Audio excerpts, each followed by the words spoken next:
कर्नाटक में कथित यौन शोषण के मामले में फंसे प्रज्वल रेवन्ना की मुश्किलें लगातार बढ़ रही हैं। एफआईआर दर्ज होने से पहले ही प्रज्वल देश छोड़कर भाग गए हैं।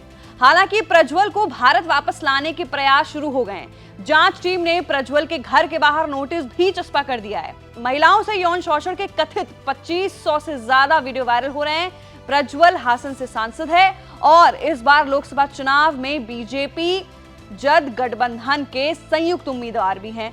प्रज्वल लोकसभा चुनाव से दूसरी बार हासन सीट से जेडीएस बीजेपी का संयुक्त उम्मीदवार है। हासन सीट पर 26 अप्रैल को दूसरे चरण की वोटिंग हो गई है, जिसके बाद प्रज्वल ने देश छोड़ दिया। एसआईटी ने मंगलवार को प्रज्वल और उनके पिता एसडी रेवन्ना को नोटिस जारी कर दिया है और एसआईटी के सामने पेश होने को कहा है। बुधवार को पहली बार प्रज्वल की प्रतिक्रिया भी सामने आई। उसने कहा, सच्चाई की जीत होगी। प्रज्वल ने आगे कहा, मैं जांच में शामिल होने के लिए बेंगलुरु में नहीं हूं। वकील के जरिए सीआईडी बेंगलुरु को बता दिया है, जल्द ही सच्चाई सामने आएगी। उसने मामले की जांच कर रही एसआईटी के सामने पेश होने के लिए 7 दिन का समय भी मांगा है।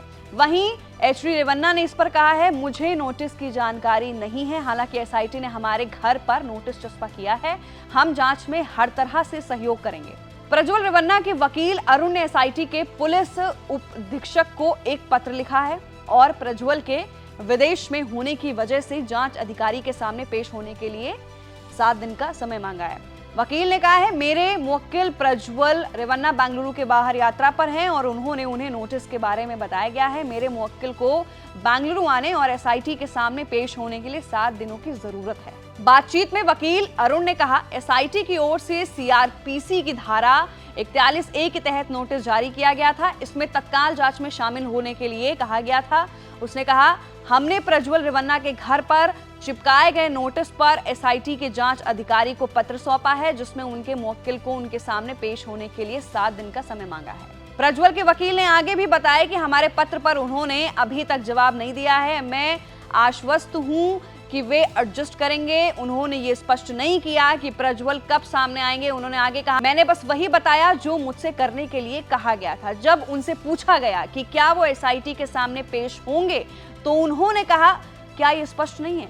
तो वकील ने इस पर आगे भी ऐड ऑन किया कि उनकी मुवक्किल जांच में सहयोग करने के लिए फिलहाल तैयार हैं। उन्होंने आगे कहा, यहां तक कि प्रज्वल रेवन्ना के पिता एसडी रेवन्ना ने भी कहा कि वो जांच में पूरा सहयोग देंगे। एसआईटी अधिकारी आरोपी को उनके सामने पेश होने के लिए 7 दिन का समय देने पर चुप्पी साधे रहे। सूत्रों का भी कहना है कि प्रज्वल जर्मनी से 15 मई को भारत वापसी के लिए फ्लाइट पकड़ेंगे।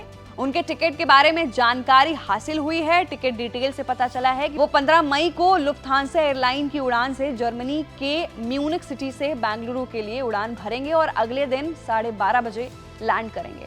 तो ये थी पूरी जानकारी Prajwal Revanna sex scandal case को लेकर, जहां पर प्रज्वल के वकील की बयानबाजी हुई है। उन्होंने बहुत सारी जानकारी दे दी है प्रज्वल को लेकर और जानकारी के साथ साथ ये भी पता चला है कि प्रज्वल जल्द ही जर्मनी से बेंगलुरु की फ्लाइट पकड़ने वाले हैं और वापस लौटेंगे। तो फिलहाल के लिए ये केस में बड़ा अपडेट है। इस मामले में और भी हम आपको जानकारी देंगे। बने रहिए हमारे साथ और देखते रहिए एबीपी लाइव।